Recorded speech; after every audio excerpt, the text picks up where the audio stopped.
On peut pas passer. Et salut tout le monde, bienvenue dans cette nouvelle vidéo. Aujourd'hui on va faire du trail pour préparer l'hivernal des Templiers. Salut toi. L'hivernal des Templiers que vous m'avez déjà vu faire l'année dernière et que j'avais aussi fait en 2017. Sauf que ces deux années-là, j'avais fait l'Adonis Trail, 25 bornes et 1200 de D+, je crois. Cette année, je suis monté d'un cran, enfin je vais monter d'un cran. Je me mets sur le marathon de l'Orchis. C'est un trail de 35 km avec 1600 mètres de D+. Un truc un peu plus exigeant et une distance que j'ai rarement fait et même jamais en course à pied officielle. Ça va être intéressant. J'essaye de faire un petit peu de dénivelé. Donc là j'en profite, on est en week-end à la montagne, toujours au même endroit, à Comus, dans l'Aude, à la limite de l'Ariège aussi. On y va une fois par an environ. Et il y a de quoi faire du D+, ici.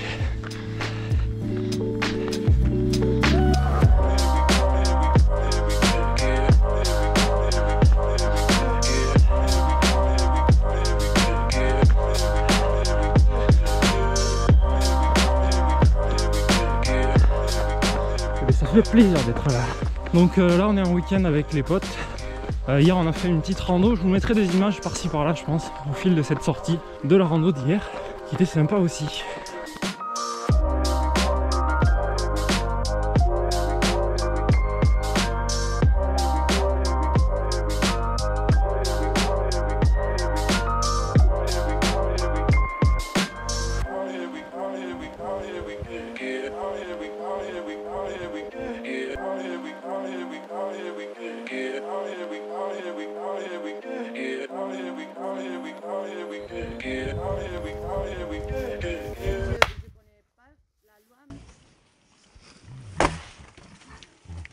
Quel homme!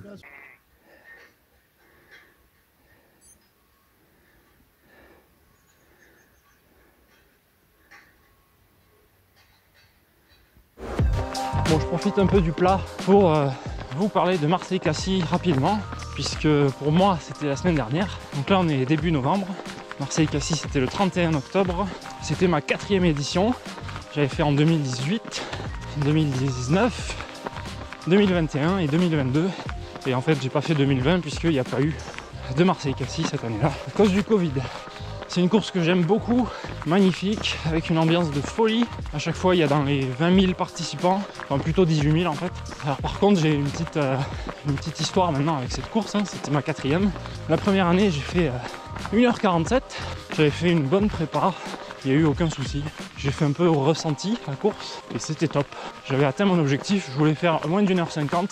Je savais pas si c'était possible pour moi à l'époque. Et du coup, bah, c'était nickel. La deuxième année, il a fait très chaud. Donc j'ai mis 1h52 parce qu'il a fait chaud. Il y a plein d'autres facteurs possibles. Mais bon, le chrono était un peu moins bon. Mais je trouvais ça encore raisonnable pour moi. Notamment parce que la chaleur, c'est un de mes points faibles en course à pied. Et j'ai de plus en plus de mal à performer, on va dire, sous une chaleur excessive. La 3e édition, bah, j'ai fait 1h56. Donc là, bon, j'étais un peu déçu quand même. Le plan n'était pas spécialement intense, notamment le plan d'entraînement. Surtout qu'il faisait suite à un voyage à vélo. J'avais estimé que ma prépa était peut-être pas assez intense. Donc ça pourrait expliquer ce chrono qui reste honnête, hein, cela dit. Cette année, je m'attendais à rien parce que mi-septembre, je me suis cassé un bras à vélo, hein. Je vous mets la vidéo là, si jamais vous l'avez pas vu. J'ai repris la course à pied fin septembre. Donc en gros, j'ai eu 6 semaines pour me remettre en forme pour Marseille-Cassis. C'était mal barré au début, mais finalement j'ai repris la forme. Pas une forme non plus olympienne, mais j'estimais que c'était suffisant pour faire la course de façon honnête. Et donc j'y suis allé sans objectif. Je voulais pas dépasser 2 heures. Enfin ça c'est un truc que je me fixe moi-même, mais pas un objectif en soi, c'est vraiment juste une limite personnelle, on va dire. Étant donné les chronos que j'ai fait les années précédentes, c'est du 10 km/h, donc je voulais pas faire plus de 2 heures. Il a fait chaud aussi, peut-être plus chaud qu'en 2019, je sais pas trop. En tout cas je l'ai bien senti. Le début de course était sympa, enfin, j'avais un bon rythme. Puis après j'ai commencé à enchaîner dans la montée. Dans la descente j'ai pas pu faire beaucoup plus. À partir du 12e j'ai commencé à lâcher l'affaire. Enfin, j'ai vraiment ralenti le rythme. Ouais, sur les derniers kilomètres, les 2 derniers, je me suis mis à marcher là. C'est sympa cette rando.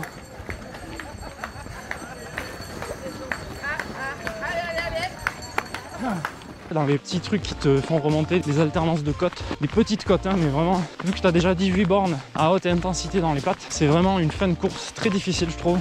J'ai jamais su à gérer ça là. même les premières années.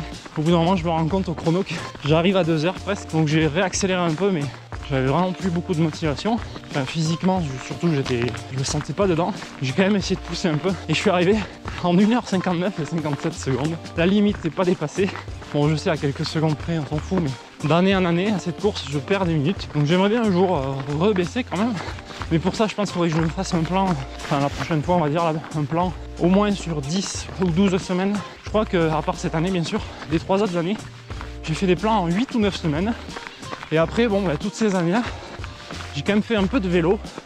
Donc j'ai essayé de refaire du vélo régulièrement aussi sur les 6 semaines là, de reprise avant la course, en me disant que le vélo, ça va être super bénéfique, que je vais être très en forme pour la course. Bon, j'ai pas pu faire autant de vélo que je voulais puisque j'étais en récupération de mon bras cassé. Je pense que c'est le facteur principal qui fait que j'ai pas pu performer comme je le voulais cette année. Mais en tout cas, les années d'avant, j'avais aussi fait des grosses sorties vélo de 100 bornes. À l'époque, je faisais pas des sorties de 200 bornes. Faire 100 bornes de vélo régulièrement, c'est quand même très bien aussi. Donc bref, il y a plein de facteurs à prendre en compte quand on veut expliquer ou pas, enfin essayer de savoir pourquoi on a réussi ou non une course. C'est très compliqué de savoir. Aller me casser la tête à savoir qu'est-ce qui a marché ou pas ce jour-là, est-ce que j'aurais dû manger cette chocolatine ou pas, des trucs à la con comme ça.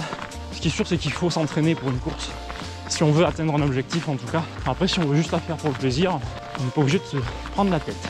C'est tout pour ce sujet-là, je vais pas en parler pendant des heures.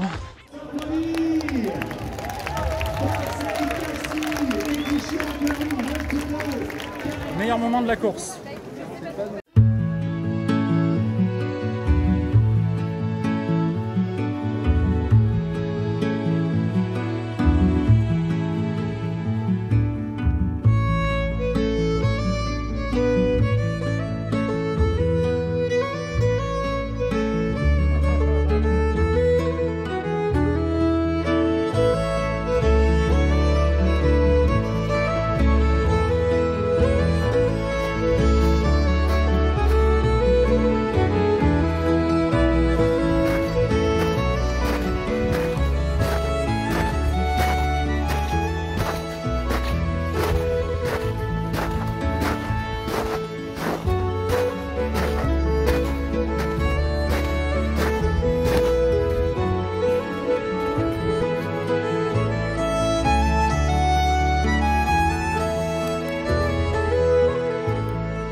Moi en tout cas maintenant là je suis motivé pour l'hivernal des Templiers. Donc là c'est dans un petit mois. Donc c'est pareil, j'ai pas trop le temps de m'entraîner sérieusement. Là pour le coup il faut que je m'entraîne sérieusement parce que c'est une grosse course comme je vous ai dit en début de vidéo. 35 km, 1600 de D+. L'avantage c'est que c'est un trail.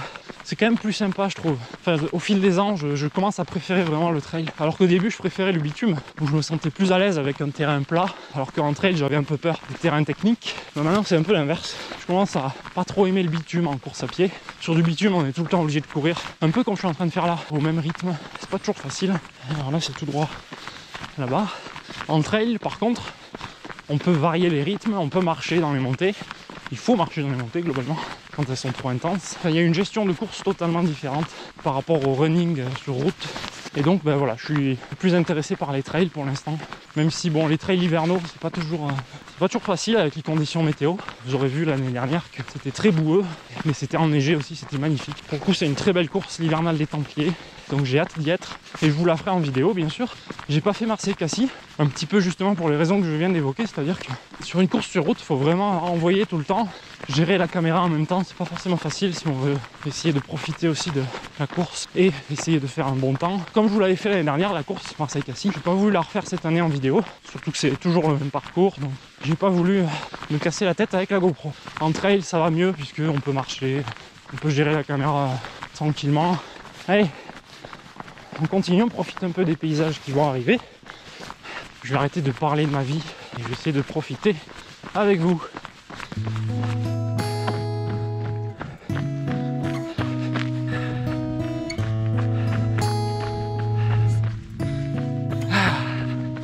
Ah. Alors si je me trompe pas, on va avoir une vue sur le château de Montségur. Alors on peut aller voir, là il y a un point de vue ici. Mais on y est allé l'an dernier, donc je vais pas vous le faire parce que j'ai quand même ma sortie à faire. Je sais pas où il est. Ah oui, bah, il est sur le pic là-bas, le petit pic, en plein milieu. Je vais vous faire un zoom avec le téléphone.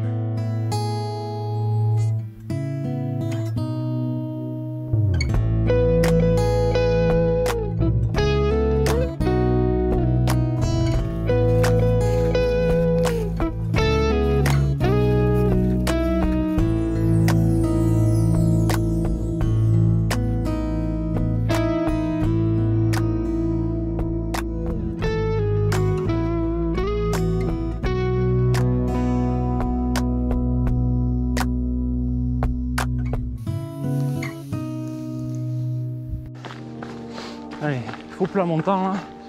Enfin faux plat, pas vraiment. La montée est quand même nette, mais elle n'est pas très violente. Et maintenant ça redescend tranquillement sur une pente équivalente du 2 ou 3% je dirais. C'est roulant. Alors je précise que pour l'hivernal, le 35 km là, je vais pas me mettre la pression sur un chrono. Je vais juste extrapoler avec mon temps de l'an dernier sur le 25 km qui était de 3h54. Là il faut rajouter cette année 10 km de distance et 400 mètres de D+. Il faut bien rajouter 1h30. Donc on va dire que je peux viser à peu près de façon raisonnable un temps de 5h30 sur cette course. Après tout dépendra des conditions, parce que l'année dernière c'était avec de la boue.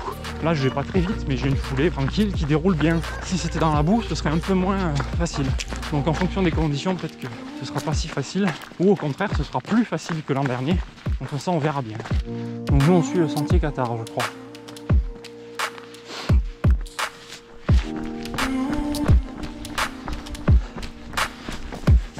Par là. Un peu plus humide ici, la terre. Pas boueux mais pas loin.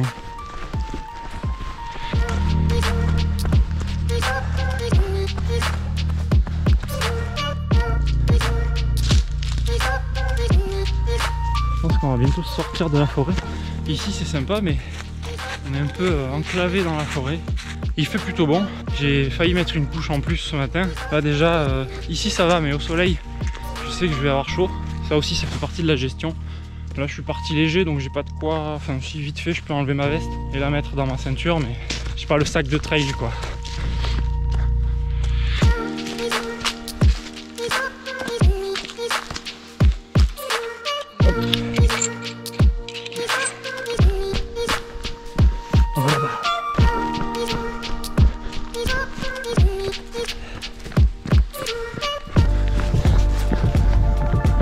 Et Montségur sur la gauche. Montségur là-bas. Trop bien quoi. On va essayer de pas trop leur faire peur.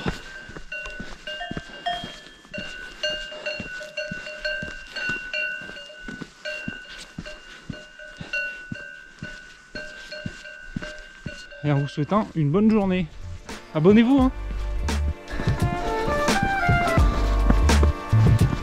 Oh là, c'est trop beau, avec les couleurs un peu d'automne, même si ici elles sont pas trop prononcées encore, les couleurs d'automne.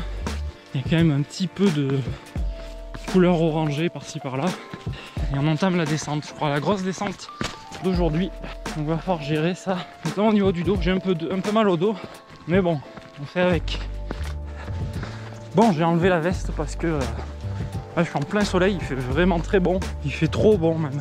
C'est pas du tout hivernal là. Je sais pas, il doit faire 14-15. C'est beaucoup trop doux pour la façon dont je me suis habillé déjà. Mais l'hivernal, il fera pas chaud comme ça. Enfin, ce serait plutôt agréable à la limite, mais ce serait inhabituel, inattendu. Hop là.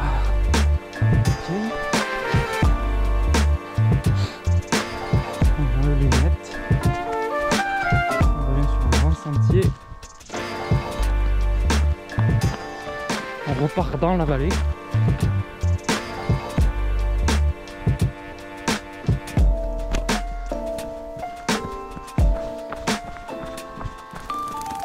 Bon, c'est intéressant parce que les écarts de température en fonction de si on est au soleil ou non et en fond de vallée ou pas, ils sont drastiques. Là il fait froid là. Bon, je remets pas ma veste parce que il y a du soleil juste après je crois. mais c'est très particulier.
Oui, la chaleur.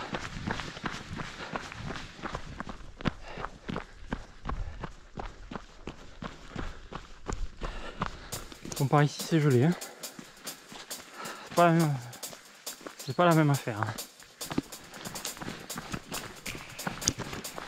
Bon, je rebrousse le chemin parce que en fait le chemin prévu il n'est pas balisé. J'ai dû franchir une barrière, donc tant pis, je retourne sur le chemin qui lui au moins est clair et net, ici même. Je sais pas c'est où. Ok, nouvelle batterie puisque l'autre visiblement s'est coupé à cause du froid. Je continue sur le chemin, malheureusement d'après la carte il n'y a pas de bifurcation qui rejoigne rapidement le chemin que j'avais prévu, donc on risque de rallonger beaucoup la sortie. Bon on va faire demi-tour. Malheureusement c'est un peu con que là il n'y a plus de chemin, enfin en tout cas c'est barré, il y a des vaches après, je risque pas. On va repasser par le même chemin qu'à l'aller. C'est dommage, j'aurais bien voulu faire le grand tour, mais il faut avouer que c'est pas toujours évident les chemins à la montagne, surtout ici où il y a des barrières et tout. Alors en général on peut les franchir parce qu'on peut le décrocher et le remettre.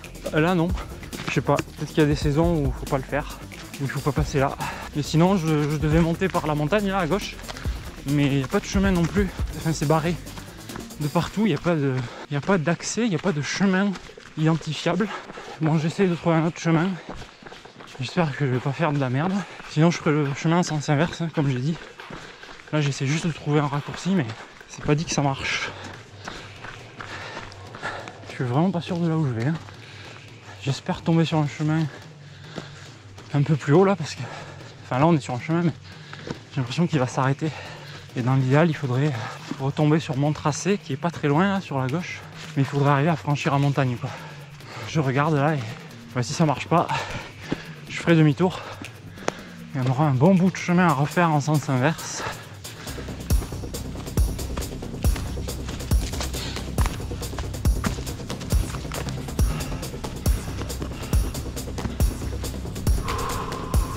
Bon, je crois que c'est une bonne nouvelle, il y a un panneau et on atterrit sur une route presque, un chemin.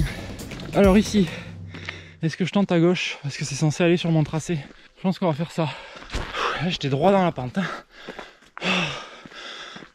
C'est ça qu'on veut, c'est ça qu'on veut travailler pour l'hivernal, c'est le dénivelé un peu sec. Allez, bon, je pense qu'on devait déboucher bientôt sur ce chemin, donc on va rejoindre la trace là. On sort de la forêt domaniale de la plaine commune. Là on est sur le parcours. Bon, j'étais sur une route barrée donc c'est pas ouf, je suis désolé. Bon, au moins on peut aller sur celle-là, c'est là où on doit aller. En plus il y a une trace de rando, il reste 10 km. Il reste encore pas mal de dénivelé je crois, puisque là on va franchir la montagne de toute façon, donc il va falloir grimper.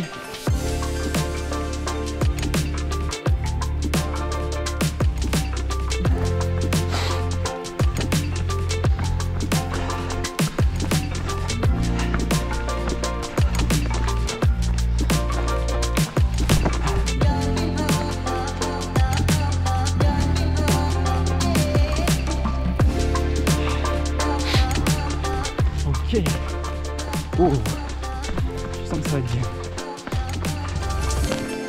Un petit hameau en bas. Je suis censé passer par un lac. J'avais oublié.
Allez, on va bientôt faire la dernière montée. Ça va grimper sec. Plus de 300 mètres de D+, 360 pour être précis, sur 2 km 400. Une moyenne à 14%. Il nous reste 7 km.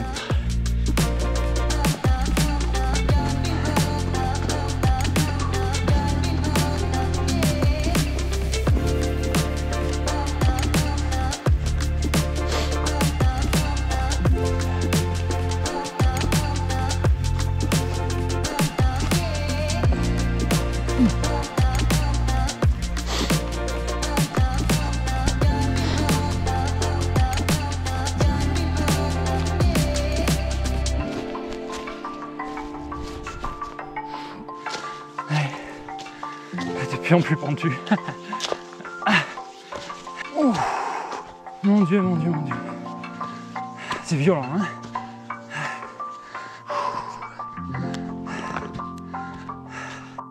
Voilà, nous on était au lac de Belcaire. Et là on va au pic des rives. 30 minutes. On devrait mettre moins de temps que ça, nous. Un petit replat. Il est pas long, mais ça va faire du bien.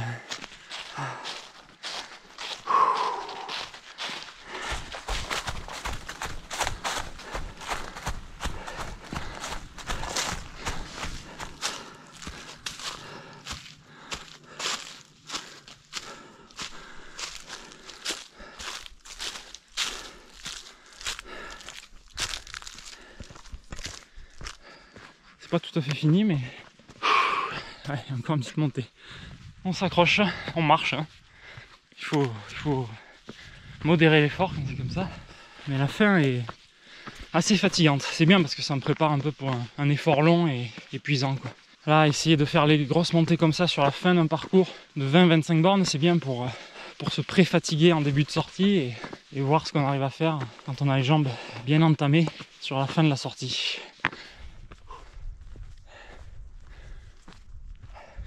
Ici on était venu en fait l'an dernier aussi, j'étais pas sûr, mais c'était tout enneigé là.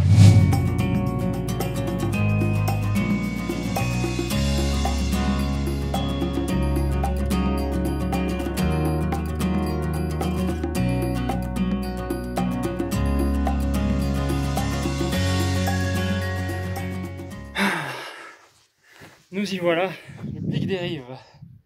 Voilà. Avec une belle table d'orientation de Bugarache qui est donc là-bas. Prades, le village où il y a le chien, qui est donc là-bas. La carrière de talc que on voit là-bas. Plus grande carrière de talc de l'Europe, si je dis pas de bêtises. Et puis pic de l'Afro, gorge de l'Afro, plat du Boom. Tout ça on a déjà fait aussi. Et Comus, bien sûr, Comus qu'on voit derrière moi là, je sais pas trop où. Voilà. Allez, c'est reparti pour la fin du parcours. 4 km 5. Il y a encore peut-être une petite montée, mais ça devrait aller. Par contre, les descentes sont un petit peu violentes aussi, du coup. Oh, ce paysage.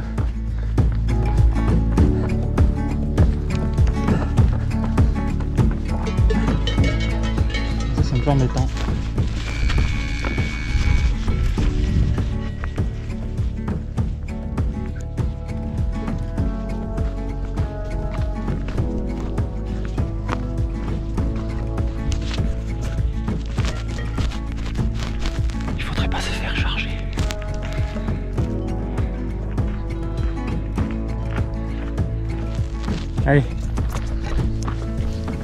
Il reste moins de 2,5 km, ça va faire que descendre. C'est pas une mince affaire cette sortie.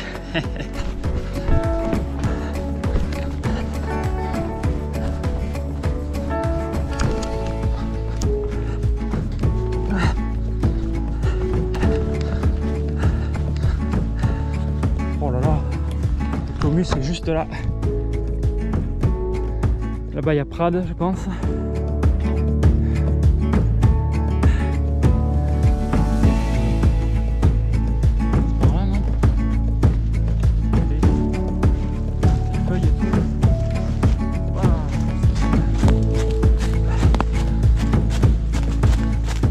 Oui, on est quasiment au dernier kilomètre.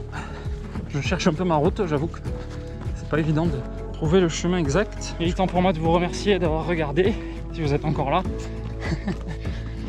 J'espère que ça vous a plu. Moi c'était sympa, je vais vous afficher les stats de la sortie.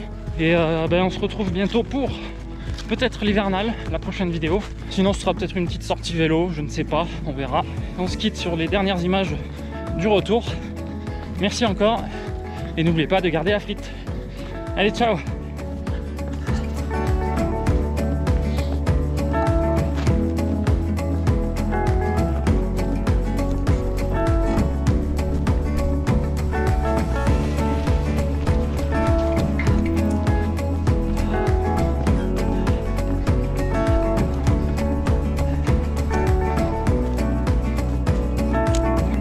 Hop.